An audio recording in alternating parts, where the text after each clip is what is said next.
Beşinci lete mesaili haneverdegiden. Ya Türkmen dillaylar botak içer maşgala yağdaylan hakkında. Elhamdülillahi Rabbil alemin. Ve salatu ve selamu ala seyyidina seyyidil enbiyayı vel mursalin ve ala alihi ve sahbihi ecma'in.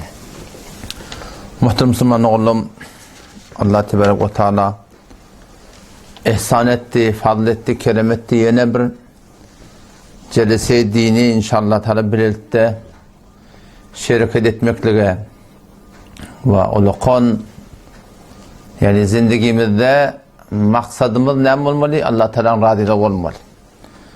Bu dünyada gülümdür, cefatı köp bolup ahir zulümdür.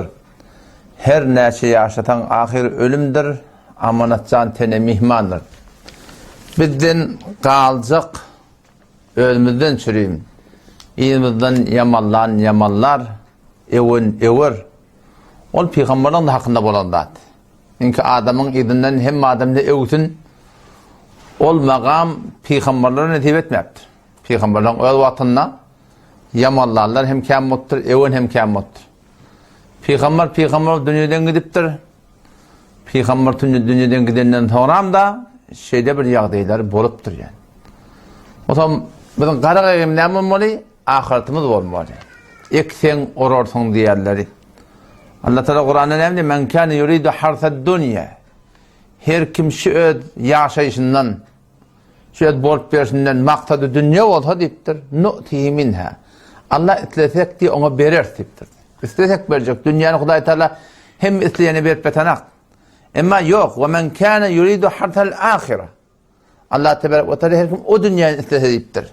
Kıyametin bolsa bol ya deyip şu dünyanın garipliğine, şu dünyanın horluğuna, şu dünyanın kıyınçılıkları bilen çırmaşıp, cıdaşıp, oklaşıp, kavuluk bilen Allah'ın radiyet çekip yaşayan adam, erkeklerine, analara Allah Teala ne yapacak diye nezid lehu fi harsihi deyiptir.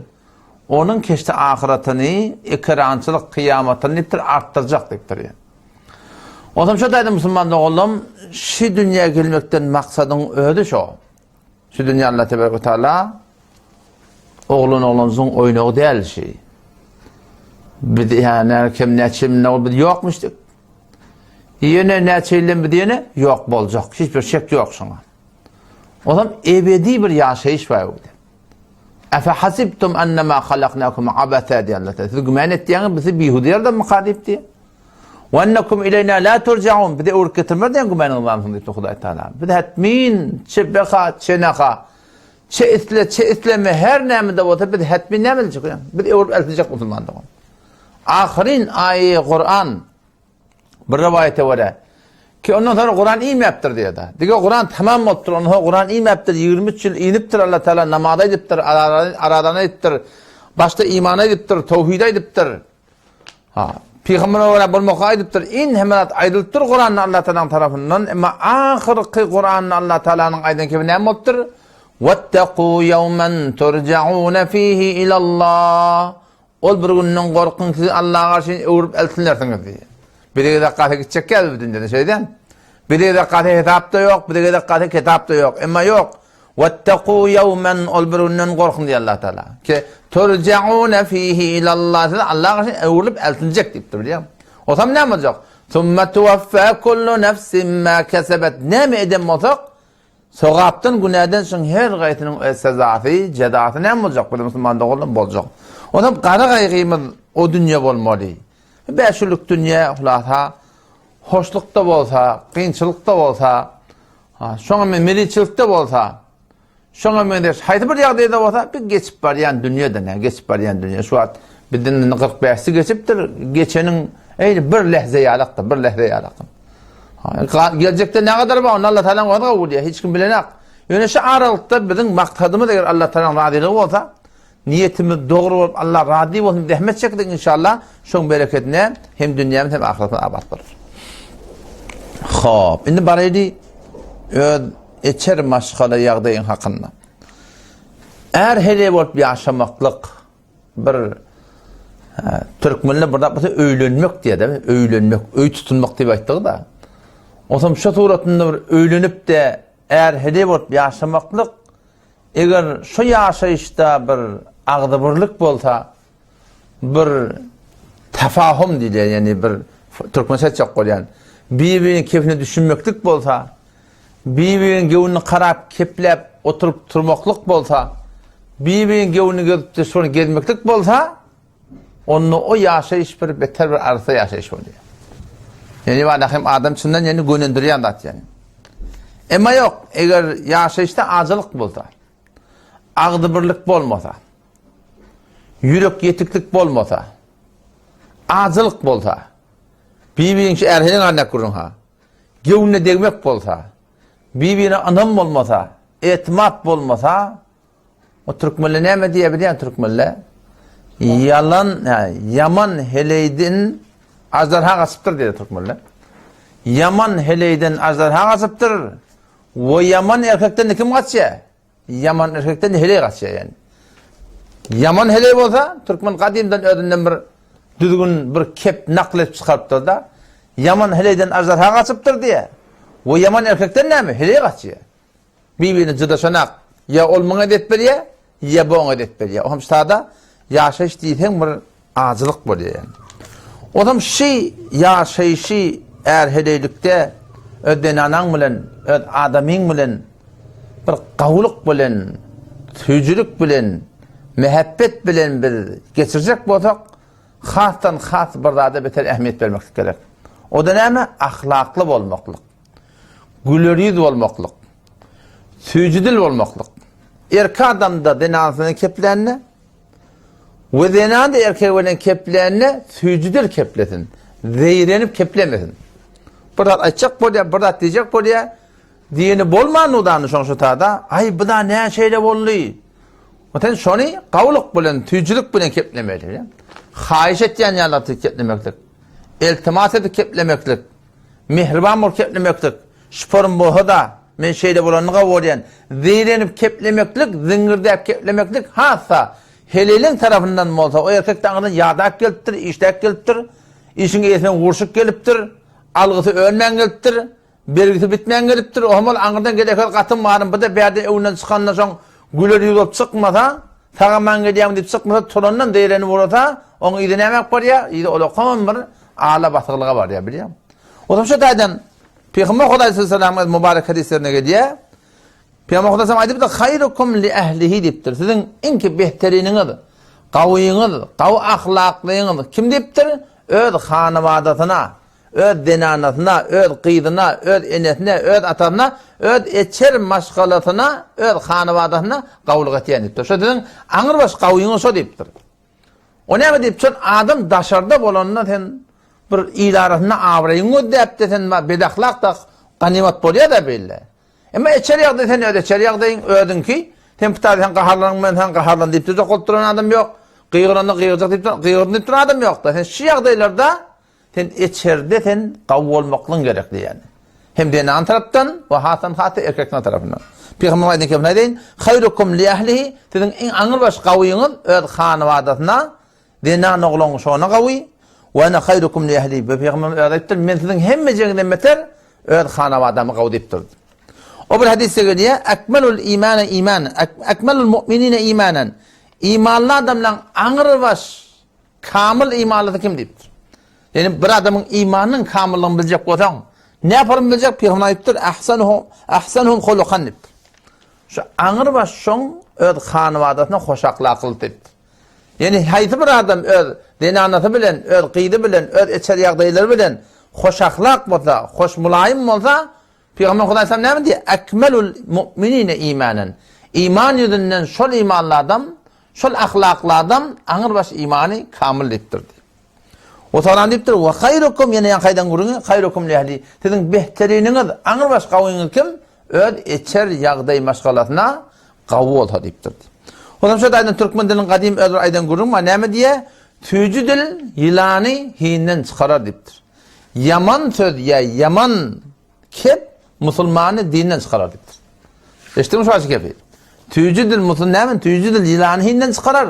Yaman söz diye, yaman dil ne diye, Müslümanı dinden çıkarar deyiptir diye. O zaman şu daydan sen aytacak kurun mu diye, içerideki yağdayla mı diye, hulasa sen bir derdili edip, yürekleri aydıp bir arada kıyınçılıklar var ya, gerekli adım var ya, yağdaylar var ya, şu zatları denana, erkeğine, o erkek denanasına sücdül, mehriban, güler yüz bolup da keplemeklik, şu bir ulukan bir içer yağdayına muhabbet getiriyen zatçı yani. Hem ahlaklı bolmalıyım de menzur bu da ki hem yerde gülüp sağ olsun. İmam Şafii rahmetullahi ne mi diye? Bir adam diye kahar gelmeliydi, kahar gelmese ola eşek deyiptir. Sen bir kahar gelmeliyordun da bada sen görüyorsun, sen oğlun sana hecabı tavsırıyorsun. Kıydığına çargını tavsırıyorsun. Namehremine kepleşmekleri tavsırıyorsun. Ya haydi bir şeriatda ters olmalı adatları tavsırıyorsun. Namazını kavuşaklık et diye. Şuna men erkek oğlum namaz cemaatine kavuşaklık et diye. Haydi bir şeriatda ters olup duran yerde kaharlanmalı ya da sen o tücülüğün edip durdun. Mehribanlığın edip durdun. İsliğini edip durdun. Kavdan kavadıp berkorda edip durdun. Yok onu tücük başatman o da anne. Üstadı ne mi İmam Şafii rahmetullahi? Kahar gelmeli yerde bir erkeğin, bir Müslümanın kahar gelmese çöheli onu fark etmeye. Kahar gelmeli yer oluyor olan sonra.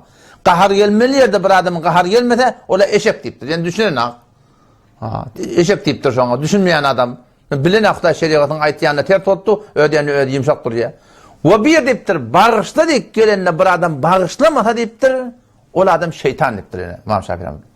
Çünkü erheliğin ahında bolayan kurumda biliyor musun? Erheliğin ahında bir erkek bir yalnızlık edip, tatılık edip, bir ortadan şahit ayalını vuraptır. Halinki inanlıkın vurmanısını gurun gelir. Ne mi hette şeriat icazı veriptir bir de dinanan vurmaklığa. Peygamber'in aydan bir kefeşi yüde vurma deyiptir. Kullen yüde vurmaklık nehi olur şeriat diyen. Şöyle şu buks oynayarlar var ya, buks oynayarlar. Buks oynamaklık men bir gören fetvamda haram deyip koyuptur. Buks oynasan oyna. Yani temrini etsen et, ama yüde vurmaklık. Ol mayket tatlı benim var, temrini etsen ediver. Ondur gerek yer bolar düşman öğünden çıktı şey değil mi?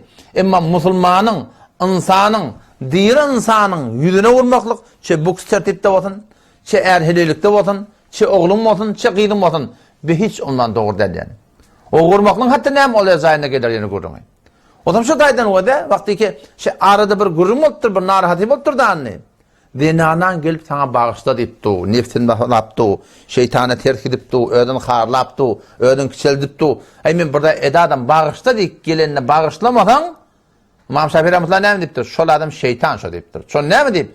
Şeytan Allah Teala'nın adam rahmetinden da şuurla. Seninle bir adam gelip sana boynunu vurup bağışla deyipti, bağışlamayacak adam. O beleli ne oluyor? Bir vakit böyle erkek dinana zulmedaya. Ulan adam sıltı bolayan da o şonda sen erkeğin toram erkekliğini ayağa aşağı alıp kıç tangırlığını ayağa aşağı alıp gelip sana men bir yağdayı boldum, men bir iş edadım. Sen men bağışla deyip gelinine bağışlamasan şu denana İmam Şafii rahmetullahi şeytan şu deyip. O zaman şu da ayçak kodayanım ahlaklı bolmalıydım. Bu da ki hem yerde yumuşak olmalı. Peygamber kodasam öyle rahmet dua ediptir. Ol bir ata ki oğlun son terbiyetinden süreyim, kamçını kıstırıp koyuptur. Oğlun son terbiyetinden süreyim, namazından süreyim, namaz zamanı gitmekten süreyim, şeriata vara bolmadan süreyim, öz zahine kamçını kıstırıp koymaklık. Oğlun son vurmaklık, Peygamber desem 7 yaşında namazda buyurun deyiptir. Çı kıyıdı olsun, çı oğlun olsun. Fark etmiyor. O 10 yaşında namaz okuymayanı dilekli oğlun son vurun deyiptir. Yani vurmaklık, emmanı göğürtmeklik değil yani. Bir kalkmalamaklığa şeriat icazı veriptir. Hatta Lokman Hakim Aleyhisselatü Vesselam'dan bir kep nakıl bulup geldi ki aynı bir su ot ne yapın göğürt diye. Zaten pamuğa ekiptirdin, arka ekiptirdin, boğda ekiptirdin, yağın yağınak. Teşun su verden ne yapın labırdan çıkaya? Şu su otu göğürt şialak aynı şu tuğratınla oğlun son edip terbiyetinle şu vurmaklığın şu kadar te'tiri var deyiptir. Özayına vurmaklık hem gerekli oluyor. Yani ama şeriatın aydınlığı oluyor. O zaman şöyle kelime uğurlap aytayan, hoş ahlak bolmaklık, hoş mulayim bolmaklık. Eğer sen hem bolsan nermi mulayim sen bolsan kulun mulayim. Mulayimlik ne? Hoş mulayim bolmaklık adam dost ediyor sana. Denanan bolsan, kıyırın bolsan, şu tüyücüdül bolmaklık. Ara mühebbet getirmeklik. Eğer sen hem bolsan nermi mulayim sen bolsan kulun mulayim, kulağıma bir gün pendin alayın, kişiye katı aydayıcı olmadı. Katı aytmaklık, acidi aytmaklık, gıcıt berip aytmaklık, yüzüne vurup aytmaklık, şıdattan hem katı bir yanlış. Ondan ne kadar vatla boya da bir yanlışlık bolup dur da öydönni.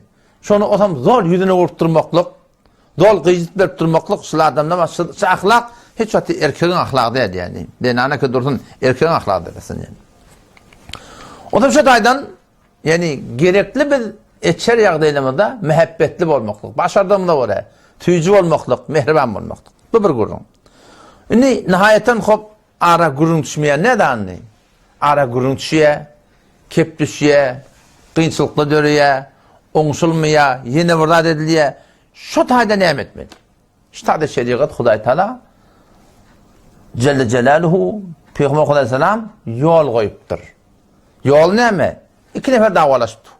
Sen şu bir tane karhane idare edecek de olsan, sen bir kişicik karga idare edecek olsan, bir işleyen yer idare edecek olsan, hula sen haydi bir yerde, sen çörekhananı bir idare edecek olsan, ahir bir keten gerek de aşağı şey değil mi? O burada deyipti, bu burada deyipti. Ahir ne mi diye? Şu başlığınka kulak atılıyor. O şöyle ayıttı bolya da değil. İçer yağdaydı da Allah Tebarek ve Teala erkekleri baş ediptir. Erkekleri baş ettir. Kur'an-ı geliyor 34. ayette Allah Teala aydan kefsi Er-ricalu kavvamune alen-nisa erkekler denanlara baş deyiptir. Baş demekten zulmetmelidir değil. Baş demekten vurup bençmelidir değil. Baş demekten onu ayağa aşağı salıp basmırlap yok bu gurunlar değil. Allah Teala öde şu gurunga asla aydıptır. Er-ricalu kavvamune alen-nisa erkekler denanlara baş. Neyini baş etti Huday Teala? İki rahat derekli. Bima faddalallahu ba'dahum ala ba'd. Allah Teala bazıını derece verir. Huday Teala bir beren dağıdı bir. Şu bizim azamıda da şeyle da. Ayağın bir erzisi var. Kulun bir erzisi var. Kellen bir erzisi var. Gözün bir erzisi var. Elin bir erzisi var. Her şeyin erzisi da. Şu bir adam tuz olabiliyor. Bir adam tuz ola. Senin mandan ben bir yerin keşecek. Ketmedek de göverecek gayete. Şöyle adam aydarım ben gözüm marahim onunla ayran deyip. Eline radip olur mu? Eline radip olur ya şey değil mi? Elin birini ketan diyer. İki göz durmaklığına adam sonra onun erzisi koyun da Huday Teala'nın yani Huday Teala'nın yaratmaklığına adamdan sonra erzisi beter koyun da. O teşvat alem cehannada Huday Teala'nın hikmetine göre şu alem cehannada hulata adamla birbirine farklı, bir akıllırak, bir fikirlirak, bir reis cumhur böyle, bir rehber böyle, bir vezir böyle, bir yine burada böyle. Eğer soru aklına böyle, fehmine böyle, derkine böyle, düşünme böyle kurmalı olsa, Huday'tan her kadar beren dağıdı baş olan. Şolara böyle kurulmalı. Ama erkek adam da Huday Tebarek ve Teala ne mi direkte baş ettik diye bime faddalallahu ba'dahum ala ba'd. Birisi direkli Huday'tan benim fadilatı bir. Ondan sonra ne mi? Ve bime enfeku min emvalihim diye. Erkek adamlar zenalara harcet yerleri direkli erkek adamlar diye baş koyduk diye. Çünkü erkek adamla zenana harc edip biliyor aslında. Eğer ki bu hukumun kıynatak da bizim ayarlı olmamız, bizim Türkmen zenanalarımız, Müslüman zenanalarımız bilmeyeni gidip ha işlek gidip yerler. Zenanın boynuna aslen değil. Gidip de camiada işlep, pul getirip içer yağdaya kömekçi olmalıyan bunun aslen Huday Teala zenanın boynuna koymayaptır yani. O zaman şu daydan ayarlı olalım. Haydi bir işe geçelim o zaman. Eğer bir de müellim de gerek, bir de düktör de gerek, bir de perestар da gerek, yine burada at gerek. Yöne düktör gerek, perestar gerek, müellim gerek, yine burada at gerek deyip öyle kıyametin yakmallayan gurun yok. Eğer okuyup olayanmasa, müellimlik okuyup olayanmasa, perestarlık okuyup olayanmasa, İslam'a oraya, Kur'an'a oraya, dine oraya, hicab İslam'ın rahat edip, hedi erkekler cüda olup, bolyanmasa, bismillah, okuyduğunda var, o da öyle kandan var. Yo eğer bolmayanmasa ki şu hukum bolmasa, beter kıymalıqlı, denanının boynuna aslen şidat buyurulmaptır. Aslen denanının şu sağıktarı cismaniyetine dışarı gidip işlemekte sen gelişmeye. Şu denanına gidip aparatı açmalı ne olur? Çekiş götürüp bilir mi şu? Denanına gidip deriya işlemeli. Denanına gidip taman marham zalimali. Ya taman nömeli.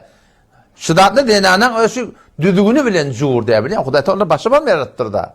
Başıma mı yarattır? O zaman şu da ayarlı olalım. Şu da senin boynunda değil, ödünü bir hut, günahsık pırdat deyip günah kaçırıp etmeyin. Kıynasak da şu hukun, kan bir direk yağdaylar görüyen da, posta var yan, Yine burada da var yani. Bunun ayarlı oğlumuz otuy. Bilenak mehrem kim namehrem kim bilenak olar ha. Yüzden tohonluqlu bilenak şunu. Hele erkek bilen şak boşak. Rahat çok oturup kurumda şoltuğla da ettuğla. Vallahi yana haram da çıdatlı yani. Set derset haram da. İndiki celle inşallah men mehrem namehrem hakkında Kur'an'ın gurun var yani. Huday Teala ne mi deyiptir? Bizim bort versimiz ne mi? Her bir denanı var adam tı muhtat bultur bilen nisbet. Bir kıyınçılığa süptür. İşlemeli oraya çaresi yok da ne metin? Ne metin? Ha dükkan açıyor mu? Onu perde çektin. Haydi bir işet mi? Erkek bilen karşı durup da hele cemaatin işlemekliği Müslüman doğun şu denanıla, şu ayarlığılımı doğrusu harama müptela olup ben denanıla katı bir yanlışlık, katı bir günah kaçırken. O zaman şu dedi Allah Tebarek ve Teala وَبِمَا أَنْفَقُوا مِنْ اَمْوَالِهِمْ İkrat direkli erkek adamlar denanlara baş ettik diye.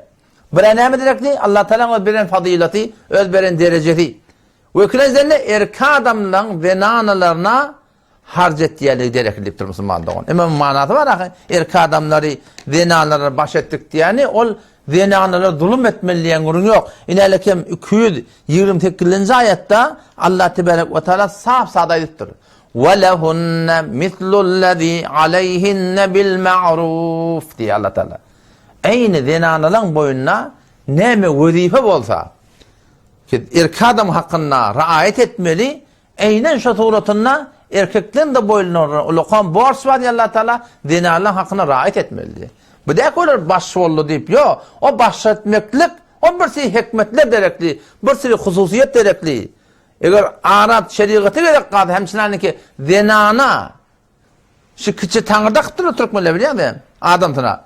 Denanan adamına hem de Türkmenler kıçı tanrı diye. Hemşinanı ki denana kıçı tanrıymışı deyip adamına hıtmet etmeklik gerekli varsa kim yanlıştım. Hemşinanı ki denana şmen adamım kıçı tanrıyım deyip şun diyen etmeklik şuna şeriat uğruna gerekli şu tuğratında o kıçı tanrı da şu denanana şun kıçı tanrıtı olup hıtmet etmeklik gerekli. Şimdi bilemez yani adamı. İki başlı şey. وَلَهُنَّ مِثْلُ الَّذ۪ي عَلَيْهِنَّ بِالْمَعْرُوفِ Bu da ki de erkekle başvurlu deyip zenana zulmetmeli, gevune değmeli, yüzünde aramalı, kıycıt vermeli, vurmalı, yençmeli yok. Aynen bir zenana erkek adam etmeli vazifelerini etmeyeni baş bedeline dikemi. Aynen bir zenana adamsına etmeli hıtmaları etmeyeni kıyametin tutulayan mı olsa aynen şu suretinde erkek adam da ödenen hakkında etmeli vazifelerini bitirmese şu küçük tanrılığını bitirmese hıtmet etmese kıyametin yüreği Müslümanlığın tutuluyor yani ona hiçbir şek yok yani Allah da deyiptir وَلِلْرِجَالِ عَلَيْهِنَّ دَرَجَةً erkek adamına kudrete derece veriptir onun yok o derece o bir hanavadanı içeri yağdayı taklamadan süreyim günah şol getiriyen şovalanlık delekti kudrete derece veriptir Vallahu azizun hakim Emma her gayetinin önüne cüdagane ne mesela biliyor musun? Vazifeleri var. Erkek adamın vazifesi var. Denanan da vazifesi var. Vallahi Allah Teala ne mi diye? 19. ayette Sure-i Nisa'da ne mi diye? وَعَاشِرُوهُنَّ بِالْمَعْرُوفِ Şu denanayla bile maslahatlaşın deyiptir. İçeri yağdaylarda oğlanı okuyutmakın hakkında, kıyıda okuyutmakın hakkında, neymi okuyutmakın hakkında şunu meneş var akıyım. Şu içeri yağdayları denana bilen maslahatlaşmaklık inelekem 9-19. ayet Sure-i Nisa'da وَعَاشِرُوهُنَّ بِالْمَعْرُوفِ dedi. Şöyle bilen kavlık bilen berhord etmeli. Onunla söz soramalı. Onunla kav berhord etmeli. O suretinde şundan bir iştihadına maslahat almaklık. 233. ayetinde an teradin ve teşavür diye Huday Teala. Şu denanan radilin o demektir. Ve teşavürin meşveret etmeklik, maslahat etmeklik Allah Teala'nın buyuran dağıtları şu suretinde yani o da sözün kıyıtkası şeyi. Doğru erkek adamlara başlıklık veriliptir. Yani şu hatta dünyanın üzerinde ne kadar başı var da şöyle değil mi? Memleketin başı var. Sonra mesela karhananın başı var. Şöyle baş olup başlıklık etmese adamlar da sonra laneti veriyor. Ve Allah Teala'nın da son hakkında ulukun malakayım verecek adapları var da şey değil mi? Hudayta doğru biz baş ediptir. Baş olup biz zulmetmeliyen gurun yok. Belki baş olup hıtmet etmeli. O baş olup başlıklık edip de suretini ne etmemeli yani? Öyle içeri yağdayını idare etmeden çilim malakayım suretini koyuluptur. Yani bir lese ben tercümende yanlıştım. Ve aşiruhunne bil ma'ruf. Kavluk bilen denanala bilen. Yani var berhord etmeklik, Dinanan bilen tüycülük bilen, mehabbet bilen karşılamakla ettir. Anteradin ve teşavvürde Allah Tebarek ve Teala dinana bilen maslahatlaşmakla Hudaý Teala Kur'an'na icade veripdir yani. Şu eçer ýagdaýlar hakynda. Fedanny bu gurun geçti gün. Bu gurun tadı geçti. Hemçinin ki Resulullah sallallahu aleyhi ve sellem Haccetul Veda'da ahirki hacında Peygamber aleyhisselam tavşırıptır. Bir kendine tavşırıptır. Bir tavşırın adı neyme? Dinarın hakkında aytiya. Ala vettekullaha azze ve cel fil nisa. Kavatten kulak atın dedi Peygamber. Ahir kaydan gurunlar şey. Allah'dan korkun dinarın hakkında diye. Dinarlar zulmedaman deyip. Fe innehunne indekum avanun nebi. Avanin nebi. Peygamber aleyhisselam diye. Dinarlar sizin yanında esir diye. Eliden ayrılıptır. Atadan ayrılıptır. Doğan adaşan ayrılıptır. Safı sen önünden de. Konuşman, bardat etmeyeni, naud billah gidecek diye ayta da sen talak demesen talak olayan adı yok. Peygamber ne diyor? Fe innehunne indekum avanniye. Dinarlar sizin yanında esir deyiptir. Akhadtumuhunne bi emanetillah. Allah Teala'nın kitabına göre siz dinarları ev olunuz diye. Ve istahlaltum furucahunne bi kelimetillah azze ve cel. Dinarların kabat yerine ev olunuz. Ne bilen şu Allah Teala'nın adı bilen diye. O zaman mı? Lekum aleyhinne hakkun. Sizin de hakkınız var dinarlardan. Ve lehunne aleykum hakkun. Dinarlardan da sizde ne mi diye hakkı var diye. Ve min hakkikum aleyhinne. Sizin bir dinarlar hakkınız ne mi diye Peygamberimiz. Bizim dinarlar ne mi hakkımız var? Alla ye'zenne fi buyutikum illa bi'idnikum. Sen içeriğine, sen ecadan bulmasa adam salmalı. Ama kafadan öyde adam yok. Kafadan bir bir kakya. Sen de ecada vermedin o adam öyle girsin deyip. Sen yok vaktin dinanan hakkı yok erkadem içerik almaklığa. Ondan sonra ne mi? İçerikte şu tuğratın neten töymeyen adam var içerik almaklığa. Berdayden ne hemen katnaşmakla palanimle töymeye adamın. Palanin öyle gelmekle töymeye. Şu tuğratın dinanan borcu vedifesi ki kim diyen etmeli? Adamın diyen etmeli. Kim aydıptır? Resulullah sallallahu aleyhi ve sellem aydan kefi. Fein fealna eğer şu hakkında diyeni de etme hediptir de. İçer yağdayda dinan diyeni denak. O bilen katnaşma diyen katnaşaya, ona barma diyen baraya. Ne etmelidir? Yani ki öde gurun görer. Fehcuruhunne fil medaci'i. Düşönüde ayrı halmaklık. Vadribuhunne darben gayri müberrih deyiptir. O çalmaklığı da icade veriptir. Ona kadar inşallah onu gurun aytıp vereyim. O da şu daydan dinanının hakkında bir sından malakayım. Allah'dan korkmaklamı gerek. Zinanala Hudaý Taala erka adamlar ona baş ediptir deyip hıtmattan için baş ediptir. Mehnetten için baş ediptir. Günahşık getirmeden için baş ediptir. İydirmeden için baş ediptir. İştirmeden için baş ediptir. Zulmetmeden için baş ediptir. Adı yok Müslümandan. İdin ayetin idin Allah Teala fes-salihatu qanitatun hafizatun lil gaybi bima hafizallah deyiptir. Zinanalara uptir. Fes-salihat av zinanalar deyiptir. Qanitat ferman bordar. Öz adamın diyen etiyen hafizatul lil gayb. Öz batırlılarını bima hafizallah Allah'ın tevfiğiyle saklayan dinanlar deyip Peygamber Allah Tebarek ve Teala şolar dinanları övüptür yani. Ne kadar kavvi dinanı kavvi olsun. Adam sana fermanbordar olsun. Adam sana şeriat onu diyen ettin. Yine hadise geliyor. Peygamber Allah Teala deyiptir. Hayrun nisa dinanan kavvi kim deyiptir. Allati idha nazarat ileyha serret kediptir. Gözleyende sen hoş etsin deyiptir. Sen şuna bakanda gülür yüz olsun. Sen kavvoriyan da adın etsin. Sen gözden vaktin seni hoş etsin deyiptir. Ve idha amarta ataat kediptir. Her vakti bırak aysan diysen onda da diyenin etsin deyiptir. Ve idha gibte anha hafizdeke fi nefsi ve maliye. Her vakti öyle yok mu sen deyiptir. Hem malın hakkında hem ödün deyiptir. Qorip de takkasın. Şimdi ana kavden deyiptir. Gözden de hoş etiye. Diyenin etiye. Yok vaktinde sen malına da kayım. Sen namusuna da kayım. Peygamber Aleyhisselam deyip diye. Şu denanala kavdenala deyip diye. Sonra her ayet okuyup diye. Er-ricalu kavvamun alen nisa. Bima faddalallahu ba'dahum ala ba'd. Fes-salihatu qanitatun hafizatun lil gaybi bima hafizallah. Ayeti ahir için Peygamber Aleyhisselam şöyle okuydu diye. O zaman şu denanala Hudaý Teala'nın tüyyen denanalar diye. Elbette burada payına. Ve idha amartaha ata'atke diyenle yani her vakti dinanana burada buyurunda diyenletyen dinanana Hasan şeriatın tersine buyurmasa kiçi tanrıyın. Kiçi tanrıyın aydanı ulu tanrıyın kad dengelmese essen diyenetmeli. Saçın kesiye diyenetmeli. Kaşın al diye diyenetmeli. Şeriat orada icade berilen yerde etmeli diyenli. Şoňa meňdeş bada şu diňur sorýarlar. Men denana gep sorýa, ahunaga diye. Men namehremin oturşadym görerak diye. Namehrem andan ulata bazatı adamsynyň ya başga dostlary meni mecbur etdiye diye gel oturmakla diye. Men näme diýen? Ve hatta bela nispet bir topar binamız var. Maňa diye büyürüye diye adamym dostlam bolenne falan konuňa diýip diye. Şolaň owuna awdallan çyk diýip diye. Sizde binamız bela nispet erkekde bar bilýär. Sen namysyň onda seni. Sen namysyň hanonda sen. Han sen haýaň, han sen şermiň. Yani başdaki erkekli sen dinanan görüp şoňa awdan nidirmelmeýär. Şu kadar näme diýen ahim. Gaty bir yanlış ýagdaýlar bar. Hadise gelýär. Peýgamber sallallahu dinalan hakyna aýtdyr. Ol bir denane ki şeriat orada adamsyň diýen edip adamsyň gewini görüp adamsyna ulasa şoň uğrunda bolup şoň hiç hoş etjek bolup bilen denanada Peýgamber aýtdy diýe derýalaň içinde balyklar hawa. Asman nokuşlar, ferişteler ve cengellerde şoyanki heywanlar şulan hemmeti şu denane ki adamsynyň hoş etmeýän ýerinde şeriat orada şolaň hemmeti şu denana hayır dua etýärdi. Nada ulaqan derece. Ensarilerden bir denane gelýär. Peýgamber sallallahu ýanyna. Perden gidene otu ýarsolar diye bir erkekge diye birden togabe oçuşlar diye. Ola haca gitdiýärler. Ýöle gitjek bolsa bir gidip bilemdik. Cemaata var ýalda. Cumga gitdiýärler. Jihada gitdiýärler. Ýene burada gitdiýärler. Bir gidip bilemdik. Bizim togamyza ad bolýar diketdir.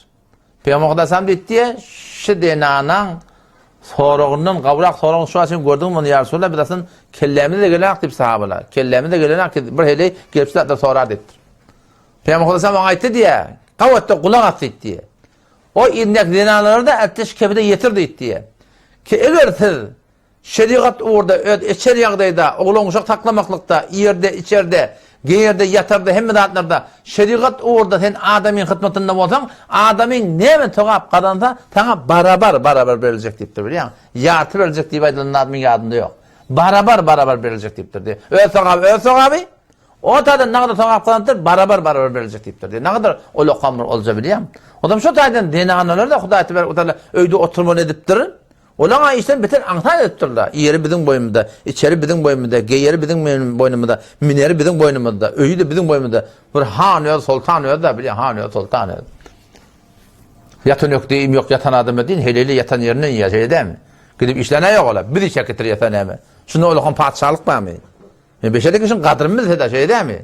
Şuna rady bolsa. Bilen tejikde bir adamdy, gawwatda adam bilen gawwata.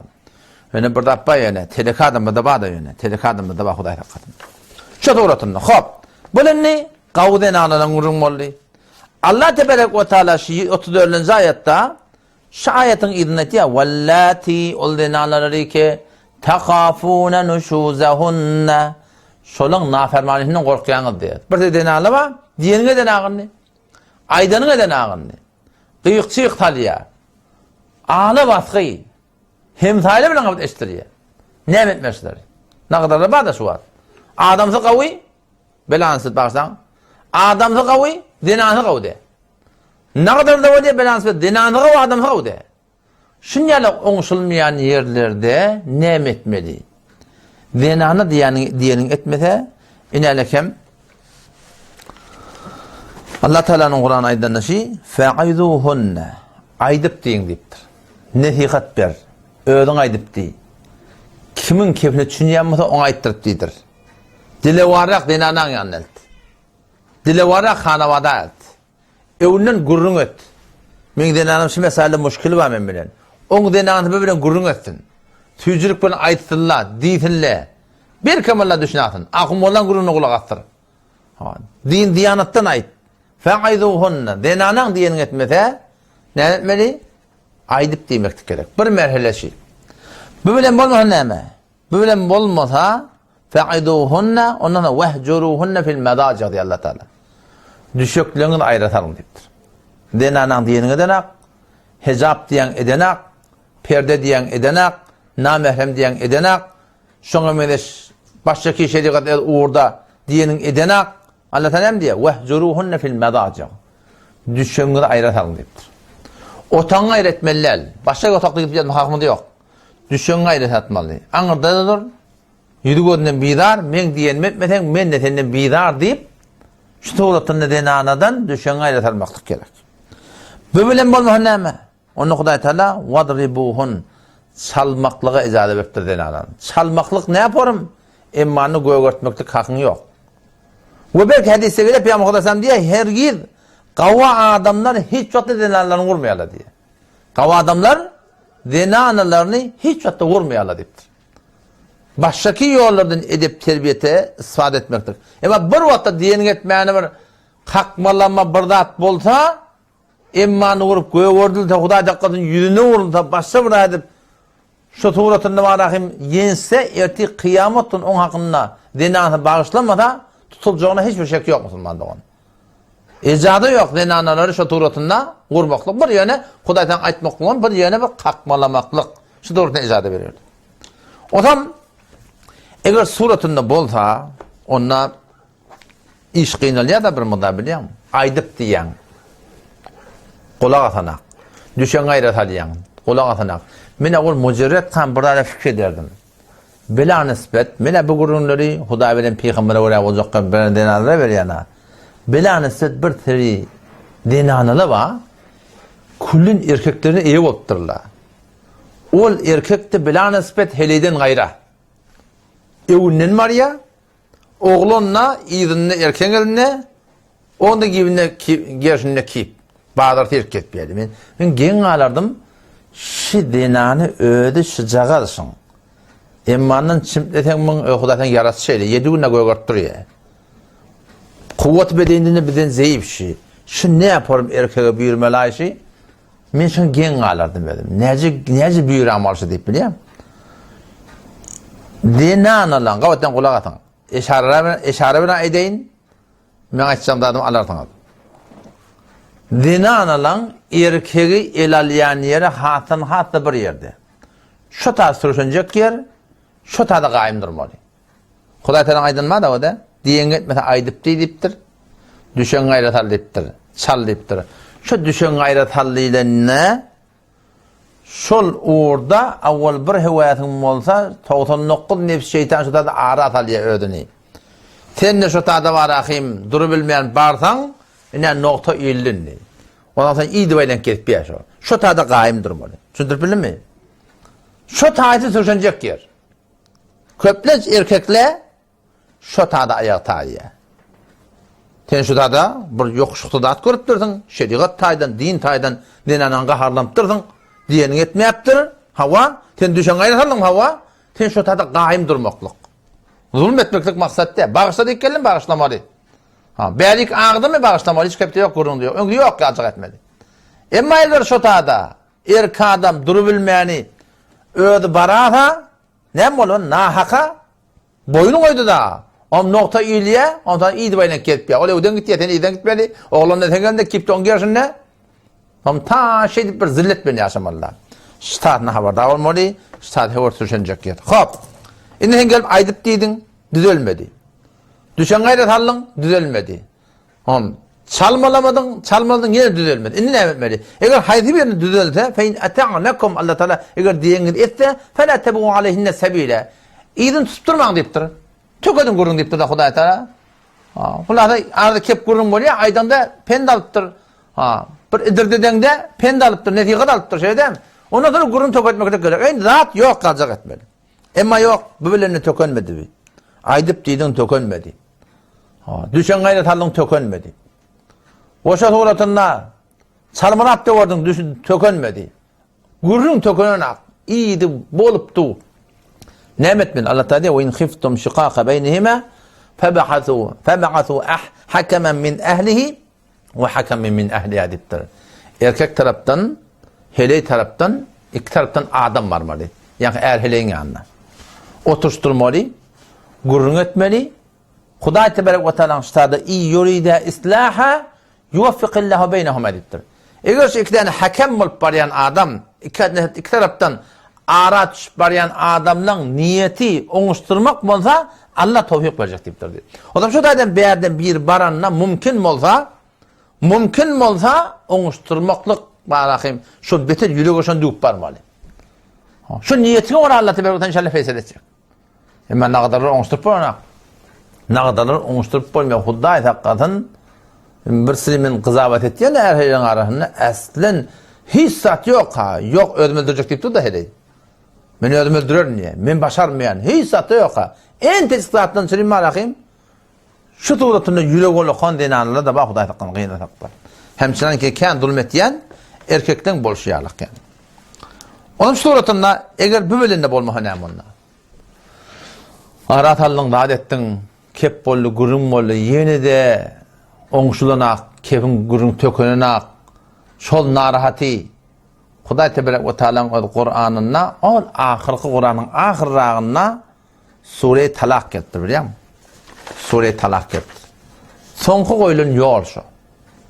Berdäki rahmetler çekmeli, zat etmeli. Has oňuşup bolmasa, näme öyle çäreň ýok da.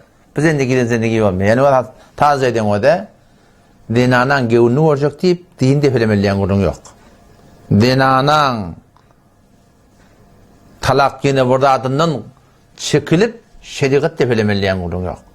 Şeriata göre dinany gurun şotaklamaly, mehriban bolmaly, gawwa bolmaly. Ama çäre ahirde çäre ýok yani. Şu teleke barmaklyga şeriat ejazet berdi.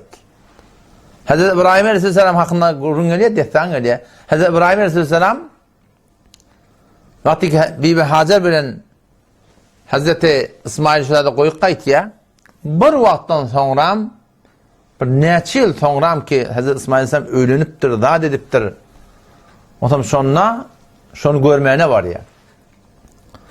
Otam baracağın haber veren daha yok. O vakti haber vermekten onu mümkün de değil. Otam baranna Hazret İsmail Aleyhisselam'ın denanatı otam şöyle evinden çıkıptır otam. Otam İsmail'den toraptır nirek onu şikare gitti deyiptir. Günonşuk nezire deyiptir. Zeyreni diye yankıvenana.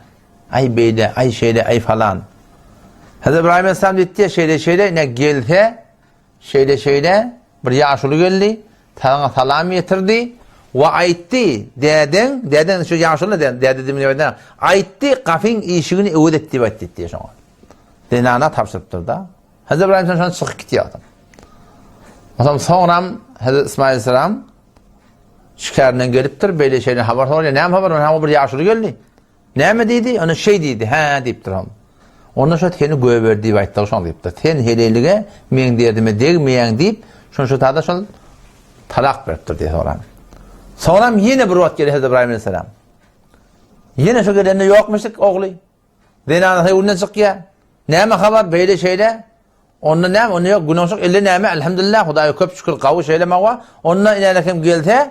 Adamın mintatına salam etir ve ait şuna kafin işini qaim takka diyen gurun aytıptır. Kâvatlar bolýar da hulata, qiynatakda, jamaada, şidatda bolupdu ve nihayeten yani çok goýan men Hudaý taqqadan bu zatları teşvik edenler, ýöne ýol etjek goýanlar, ýol etjek goýan. Dinle Türkmenistandan bir habarlda, Türkmenistan'ın doğuldan bir habarlda, ona asa näme etmeli? Her näme etdim diýär. Denanam diýär, dar konak giýme diýen giýýär diýär. Toýa gitme diýen gitýär diýär. Falan etme diýen etýär diýär. Her näme edip gördüm men sana bolana, näme etmeli diýär da şoňa. Watasyň aýdanyň bolmany, diýeniň bolmany, bu da dog şeriaty terti ýaşap gelip bersin, näme etme bolýar. Mümkin muta dogurlamaklygy alad etmeli. 1 ýyl bolar, 2 ýyl bolar, 5 ýyl bolar. Zähmedin çekip, ödüne dua ettirip, dindar hanamalarına gatnaşdyryp, şunýalyk başardyň zähmet çekmeli bolar. Ama nihayeten diýeniň näme bolýar? Şeriat Müslüman dogurlam, şo da bir goýulan ýol, iki tarapdan halas bolma bolýar. Nagadarly bolýar, beleli ne bolýar ahym o? Erkekli zulmet diýerler. Erkekli zulmet diýerler, wurýarlar, ýençýärler. Ştada denanalar da ejadaba, huluk diýilýär. Ýani denany gelýär, adam tanýarlar, adamdan talak tagazat ýerler, sen taklaba bilen motap bolupdyr. Ýene bir ap bolupdyr bilýän. Suratynda. Näme etmeli? Bir modar mal berip özüni tatyn almak da başaryk hatda. Denany mehriyetinden geçýär. Burada pul berýär, burada etýär, suratynda özüni azat etmekdik. Şon kawatda çäri ýok, erkadim düzeler ak. bozulupdur kullen biliyor musun? Muhtap bottur, burada bottur. Ya şu dağıtkan tününü bu elhamdülillah yine kavi. Dağıtkan tününü gitsen oluyor da. Dağıtkan tününü hem vakti ki ten adamın bilansız bakıştan muhtap bottur. Yıkılıp yatıyor, günün soğu yaranak, ya hayır müşkülü var. Hani şu suratlarına dağıtkan tününden gidip de, hak edip de, ikdam etsen, o çağırsa, gelteye, gelmese, öyle merahilleri bilen, nihayeten dağıtkan önem diye biliyor musun? Talak sadır et diye. O şuna şeriğe temlam ettir biliyor musun? Ecade veriptir. Şeyde bir yağdaylarda ha. Bu diye ki var hem hele barıptır dağıtka, adam sonra sen haberi yok, ladı yok. Parti vadi bilen bir de ne var hem ne diye. Ben talak alım senden diye. Bu aslen doğru değil yani. Dağıtka da hemin türüyeden ağayım onu. Hakkayt arata diye kurunu. Adamı veriyor. Hakkı şehir adamın yaşayış edip bilmeyeceğini bilip de hükmetse şu doğrultuda şu talak ne diye cari oluyor. Yani şu talağı yürütmeli oluyor. Allah'tan canım tevfik versin inşallah Teala. Ben başardım ona. Ulaşı içeri yağdaylar ben başardım inşallah aydıp vereyim. Ama inşallah Teala sokap bir kutahileri kiminden boliyar. Allah Teala anlatıp verirsen minnetin mağfetin. Vesselamu aleyküm ve rahmetullahi ve berekatuhu.